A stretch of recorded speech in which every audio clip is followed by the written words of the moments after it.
আমি আসলে মানে আজকের ডিবেটটা খুব ইন্টারেস্টিং, মানে it sounds like 3 versus 1, but it's okay, I should carry forward.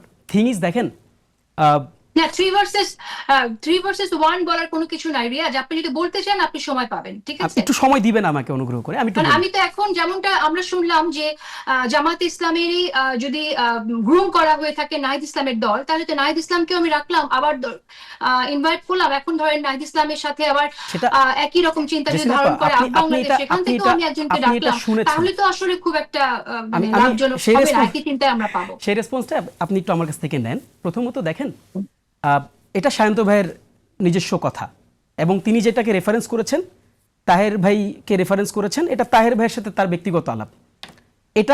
এটা সত্যতা উদ্ঘাটন করার ক্যাপাসিটি আমার আপনার নাই। আর তাহের ভাই সত্য বললো না তাহের ভাই মিথ্যা বললো, এটাও কি আপনি নিশ্চিতভাবে বলতে পারেন? সায়ন্ত ভাই এটা কি বুকে হাত দিয়ে বলতে পারে যে তাহের ভাইকে আমি সত্যবাদী হিসাবে জানি, তিনি যেটা বলছেন সত্য বলছেন? কাজেই দেখেন, এটা সত্য না মিথ্যা, আমার কাছে মনে হয়েছে এটা কমপ্লিটলি ফ্যালাসি। কাজেই এটার উত্তর আমি দিচ্ছি না। নাহিদ ইসলাম জামাত ইসলামী লোক, এই যে ন্যারেটিভটা, এটা খুবই নিকৃষ্টতম একটা পজিশন। কারণ একটা লোক যে কিনা আজকের দিনের আগ পর্যন্ত, দ্যাট মিনস এই 8 দলীয় জোটের আগ পর্যন্ত জামাত ইসলামীর লোক ছিল না, আজকে জোটের ঘোষণা হওয়ার পর তিনি জামাত ইসলামীর লোক হয়ে গেলেন। এ ধরনের ফ্যালাসি, এই রাজনীতিটা আমরা নতুন না, এই রাজনীতিটা আমরা দেখেছি আগেও। এবং এভাবে করে এই যে ধরেন ফ্রেমিং করার রাজনীতিটা কিন্তু অনেকের পতন নিয়ে আসছে। কাজেই আমরা সেই পতনটা দেখার জন্য অপেক্ষায় রইলাম। সেকেন্ড প্রশ্ন আমি আপনাকে বলি, যেমনটা আপনি বলছিলেন যে জামাত ইসলামী শরিয়া আইন চায়। দেখেন, আমি জামাত আচ্ছা, আমি ইসলামী একটু ছোট্ট একটা নোট দিয়ে রাখি তাহসিন রিয়াজ। আপনি যে ফ্রেমিং এর কথাটা বলছেন, আমরা অনেক সময় এটা শুনি ফ্রেমিং এর কথাটা। সেই ফ্রেমিং এর ক্ষেত্রে আপনারা কতটুকু সহযোগিতা করছেন, সেই আত্ম উপলব্ধি আপনাদের আছে কিনা? আত্ম উপলব্ধির কিছু নাই তো, we are not doing wrong anything. এটা তো আপনাদের মানে আমার কাছে মনে হয় যে এই প্রশ্নটা যারা করছে তাকে আসলে বোঝানো দরকার, বা তাদেরকে আসলে এই আর্গুমেন্টটা দাঁড় করানো দরকার যে ইন হুইচ পয়েন্ট আমার রাজনৈতিক পজিশনটা ভুল হচ্ছে। ঠিক আছে, আমি একটু উত্তরটা দিয়ে যাই। যেমন দেখেন, আপনি ফ্রেম করে দিলেন, আমি ফ্রেম ধরে ধরে বলি আর কি। হ্যাঁ, আপনি বললেন যে জামাত ইসলামী শরিয়া আইন চায়। আমি তো কোনো ধরনের অফিসিয়াল স্টেটমেন্টে এখন পর্যন্ত ওই ভুইফোর 2-4টা, আমি বারবার একটা ব্যাপার বলি, as I am representing NCP here, আমি কিন্তু জামাতকে ডিফেন্ড করছি না। আমার জামাতকে ডিফেন্ড করার কোনো কাজও নাই, আমার কোনো দায়ও পড়ে নাই। বাট দি থিং ইজ, আপনি যখন জামাত ইসলামী, যেহেতু এটা একটা জোটের প্রক্রিয়া আমরা এখন আছি, আপনি এই পুরো জোটের উপর যেহেতু একটা জিনিস চাপিয়ে দিচ্ছেন যে তারা ইসলামী শরিয়া আইন চায়, আপনি কি আমাকে কোনো অফিসিয়াল স্টেটমেন্ট জামাত ইসলামীর পক্ষ থেকে দেখাইতে পারবেন যে তারা শরিয়া আইন চাইছে? চাই নাই। আমি বলি অবশ্যই দেখাতে পারবো। আমি আপনি একটু তাহলে আপনি অফিসিয়াল স্টেটমেন্ট, আমি একটু বলি আমাদের এই প্রোগ্রামেই জামাতের নেতারা বলেছে ইসলামী দিস শরিয়া ইজ আইন দি কায়েম কেস, করতে দিস চায়। Is the case. আমি এটা বলতাম, এটা আমি দায়িত্ব নিয়ে আমি আপনাকে বলতাম, দেখেন, একটা হচ্ছে অফিসিয়াল স্টেটমেন্ট, আপনি বুঝেন, মানে আপনি নিজেও, আপনি সাংবাদিকতার মানুষ, আমি আসলে আপনার থেকে অনেক ছোট, আমার নতুন করে এটা বোঝানোর কিছু নাই। একটা হচ্ছে অফিসিয়াল স্টেটমেন্ট, পার্টি পজিশন, আর আরেকটা হচ্ছে টকশোর আলাপ। টকশোতে তো অনেক ধরনের আলাপ হয়, টকশোতে অনেক ধরনের মানুষ অনেক ধরনের কথা বলে।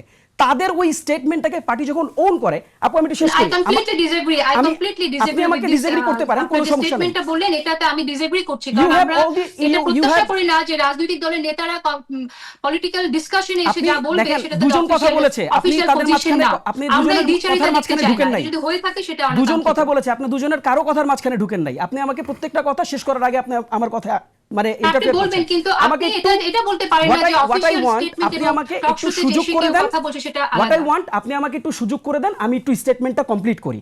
হ্যাঁ, বলেন আমি কমপ্লিটলি আপনাকে সময় দিচ্ছি উইদাউট ইন্টারাপশন। আপনি থিং ইজ, দেখেন, থিং ইজ, আমরা এই ধরনের টক শোতে অনেক ধরনের ন্যারেটিভ, অনেক ধরনের আলোচনা, অনেক ধরনের পার্টি স্ট্র্যাটেজি ডিফারেন্ট ওয়েতে আসে। পার্টি কতটুকু ওন করে সেটা তাদের অফিসিয়াল স্টেটমেন্টের মাধ্যমে বোঝা যায়। এটা আমার নতুন করে বোঝানোর কিছু নাই, যারা রাজনীতির সাথে যুক্ত তারা এটা খুব ভালো করে জানে। এবার আমি আপনাকে একটু অন্য প্রসঙ্গে যাই, আমি জাস্ট 1 by 1 যাই। যেমন দেখেন, আজকে এই শোতে সায়ন্ত ভাই, আশরাফ কায়সার ভাই দুজনই বললেন যে এনসিপির রাজনৈতিক মৃত্যু হয়েছে। দেখেন, আমরা একটা রাজনৈতিক সমঝোতার মধ্যে দিয়ে এগুচ্ছি, এবং এই রাজনৈতিক সমঝোতা কেন ইতিহাস টানে মানুষ, ইতিহাসটা তো এক্সাম্পল হিসাবে আসে, তাই না? মানে ইতিহাসটা তো অযথা, মানে অযাচিতভাবে কেউ টানে না। কাজে দেখেন, রাজনৈতিক মৃত্যু যদি আপনি এনসিপির রাজনৈতিক মৃত্যু যদি এই জোটের মাধ্যমে দেখেন, আমার কাছে মনে হয়েছে যে আপনি খুব আর্লি কমেন্ট করে ফেলছেন। আপনার আর একটু দেখা দরকার আমাদের আইডিওলজিক্যাল এক্সচেঞ্জটা কি হয়, আমরা আমাদের পার্টি পজিশন কতটা সক্রিয় জায়গায় রাখতে পারি না, সেটা আসলে আমার কাছে মনে হয় আজকে জোটের ঘোষণাটা এসছে, এর পূর্বে এই ধরনের স্টেটমেন্ট ডেভেলপ করে ফেলা, it's too early to say. আমার কাছে মনে হয় একটু সময় এই ক্ষেত্রে নেওয়ার প্রয়োজন। এবং আপনি দেখেন যে এই যে ধরেন আজকের একদিনের রাতারাতির ব্যবধানে জামাত ইসলামীর পুরো পাল্টা অবস্থান আমরা একটা অবস্থানে দেখতে পাই। যেমন সায়ন্ত ভাই, উনি বিএনপিকে রিপ্রেজেন্ট করে, আমি জানি না উনি গুপ্ত কিনা, উনি কখনো বিএনপির পরিচয় দেয় না, কিন্তু বিএনপিকে রিপ্রেজেন্ট করে অলওয়েজ। এখন দেখেন, আমি একটা ব্যাপার বলি, বাংলাদেশে বেগম খালেদা জিয়া আমাদের একেবারে এই জিনিসগুলো আমরা নিজেরা উইটনেস করেছি। বেগম খালেদা জিয়া জামাতের বড় বড় নেতাদের ছবি দিয়ে বড় বড় সমাবেশে তিনি এই ছবিগুলো দেখিয়ে দেখিয়ে বলেছেন যে এরা কেউ রাজাকার না, এদেরকে শুধুমাত্র দলীয় একটা স্বার্থে, বাংলাদেশের রাজনীতি বিভাজনের স্বার্থে তাদেরকে রাজাকার বলে। এখন আপনি আমাকে বলেন তাহলে বিএনপির স্টেটমেন্ট কোনটা? খালেদা জিয়া যেটা বলেছে সেটা বিএনপির স্টেটমেন্ট, নাকি এখন যে ধরনের ভুইপন নেতারা রাস্তাঘাটে চিৎকার চেঁচামেচি করে বেড়াচ্ছে তাদেরটা আসলে অফিসিয়াল স্টেটমেন্ট?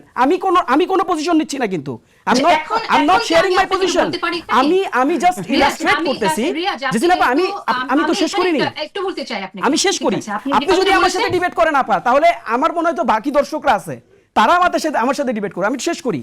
দেখেন, সেকেন্ড অফ আমি একটু বলতে চাই, আমরা একটা একটা করে যাই। আপনি অফিসিয়াল স্টেটমেন্ট এবং টক শোতে যারা কথা বলে সেটার মধ্যে আপনি বলছেন যে এক না, সেটা ফারাক আছে। এটা সেই জায়গাতে আমি একটু আমি প্রশ্ন নতুন কোনো করতে কথা চাই বলি নাই। আপনাদের, আপনারা যে নতুন রাজনৈতিক বন্দোবস্তের কথা বললেন, টক শোতেও যে আপনারা বললেন, সেটা কি আপনাদের অফিসিয়াল স্টেটমেন্ট ছিল নাকি টক শোতে অনেক কথা বলতে হয় বলে আপনারা বললেন? আপনি কি পয়েন্টে যে কনফ্লিক্ট বললেন দেখেছেন? যে ভারতপন্থী এবং পাকিস্তানপন্থী কোনো দল বাংলাদেশের রাজনীতি করতে পারবে না, সেটা কি আসলে জাস্ট বলার জন্য বলা ছিল নাকি অফিসিয়াল স্টেটমেন্ট ছিল? দেখেন, আমি একটা যদি জিনিস বলি। এটা হয়েই থাকে, দেখেন, আপনি বলছেন যদি এটা হয়েই থাকে যে অফিসিয়াল স্টেটমেন্ট এবং টক শোর কথা আলাদা, সেটাকে আমি বলবো দ্বিচারিতা। এই দ্বিচারিতাকে তো আপনার বরং ডিসকারেজ করা উচিত। আমি আপনি সেই ডিসকারেজ করছি, দ্বিচারিতাকে আমি এখনো সমর্থন করছেন ডিসকারেজ এবং করছি। বলছেন শুনেন, এটাই বাস্তবতা। আমি ডিসকারেজ করছি। পয়েন্ট আমি বলি। দেখেন, প্রথমত আমরা নতুন রাজনৈতিক বন্দোবস্তের কথা বলেছি, দেয়ার ইজ নো ডাউট।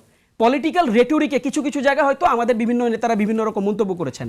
আমরা একটা কথা বারবার বলছি, কারো ইতিহাসের দায় তো আমরা নিচ্ছি না। যদি আমরা ইতিহাসের দায় নিয়ে থাকি, তাহলে আপনি কি আমাকে সামনে বসায় শান্ত ভাইকে এই প্রশ্ন করবেন যে তাদের ইতিহাসের দায় আছে কিনা? আপনি কি শান্ত ভাইকে এই প্রশ্ন করবেন, বা পুরো বিএনপির এন্টায়ার পজিশনকে এই প্রশ্ন করেছেন কখনো যে তাদের ইতিহাসের দায় আছে কিনা?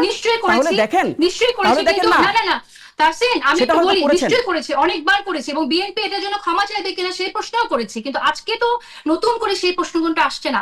আজকের ইস্যু হচ্ছে যেহেতু আপনারা একটা জোট করলেন সেই প্রসঙ্গে কথা বলা। না, আমরা তো আমাদের পজিশন ক্লিয়ার করেছি। আমাদের পজিশন কিন্তু খুবই নিট অ্যান্ড ক্লিয়ার। আমরা কোনো আদর্শিক জোট করছি না। আমরা ভোটের মাঠে ভোটের বোঝাপড়া নিয়ে আমরা কিছু আলোচনা করেছি এবং আমরা একসাথে আগাচ্ছি। এখানে কারো আদর্শিক যে ভিউ, ওই ভিউটা তো আমরা কোথাও এক্সচেঞ্জ করছি না। এখন আপনি যদি এই ন্যারেটিভ ডেভেলপ করে আমার উপর চাপাই দিতে চান যে আমি জামাত ইসলামীর আদর্শিক লড়াই আমি লড়বো, আমরা সেই লড়াইটা কিন্তু লড়ছি না কোথাও। সেই লড়াই লড়ার জন্য আমি তো শেষ করি, সেই লড়াই লড়ার জন্য আমরা কিন্তু এই দায়িত্বও নেই। আমরা বুঝতে চাই আসলে কি হয়। আমি আশরাফ কায়সার, আমি আপনার কাছে আসি। দেখেন, আপনি আমাকে কোনো কথাই বলতে দেন নাই। পুরো কথায় আপনি কথা বলে গেছেন। একটু শেষ করেন, আপনি শেষ সো মেনি আর্গুমেন্টস, আমাকে একটু শেষ করতে দেন। যেমন দেখেন, আশরাফ কায়সার ভাইরা আজকে যেটা বললেন যে অনেক বিরাট রকম একটা ঘটনা বাংলাদেশে ঘটে গেছে। দেখেন, আমার সমস্যা নাই, আপনারা বলতে পারেন, ক্রিটিক থাকবে। বাংলাদেশের রাজনীতিতে সবচেয়ে গুরুত্বপূর্ণ যে জিনিসটা বাংলাদেশের রাজনীতিতে এতদিন অ্যাবসেন্ট ছিল, সেটা হচ্ছে ক্রিটিসিজম। এই ক্রিটিসিজমকে আমরা অ্যাপ্রিশিয়েট করি। আপনি কি লক্ষ্য করেছেন কিছুদিন আগে, আপনিও বলেন না ইনফ্যাক্ট, দেখেন আপনি কি কিছুদিন আগে লক্ষ্য করেছেন যে বাংলাদেশে বহুদলীয় গণতন্ত্রের উদ্ভাবক যারা, তারা বাংলাদেশে বিভিন্ন দল বিলুপ্ত করে তাদের রাজনীতি নির্মাণের জন্য বিভিন্ন ধরনের আসন সমঝোতা করেছে। এটা যে কি ধরনের একটা হঠকারী সিদ্ধান্ত এবং এটা যে কি ধরনের একটা চিপ পলিটিক্স, এটা নিয়ে আমরা তো কোনো ধরনের আলোচনা করিনি। কাজে দেখেন, প্রবলেমটা ওইখানে না। প্রবলেমটা হচ্ছে বাংলাদেশে যে রাজনীতির মেরুকরণ হয়েছে, এই মেরুকরণটা অনেকে মেনে নিতে পারছে না। এই মেরুকরণটা অনেকে মেনে নিতে পারবে না। That is completely understandable. আমাদের পার্টি পজিশনের ক্ষেত্রে আমরা একটা ব্যাপার বারবার বলেছি। কি মেরুকরণ হয়েছে যেটা মেনে নেওয়া যাবে না? একটু খুলে বলেন তো, যে বাংলাদেশের মানুষের জন্য এমন কি মেরুকরণ হয়েছে যেটা মানুষের জন্য খুবই প্রয়োজনীয় এবং দরকার? এই মুহূর্তে আপনারা এমন কি নিয়ে এসেছেন? আমরা তো আপনার মুখ থেকে শুনেছি, আপনাদের এনসিপির মুখ থেকে শুনেছি অনেক নতুন প্রস্তাবনার কথা, কিন্তু এমন কি মেরুকরণ হলো?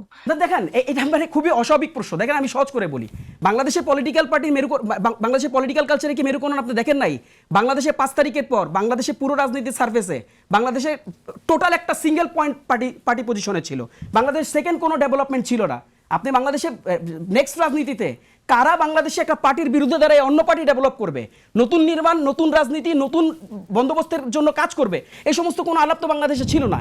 এখন আমার মনে আমি ক্লিয়ার আমি শেষ করি। I am not talking about myself, কিন্তু আপনি কিন্তু একটা ইউনিভার্সাল কোশ্চেন করেছেন।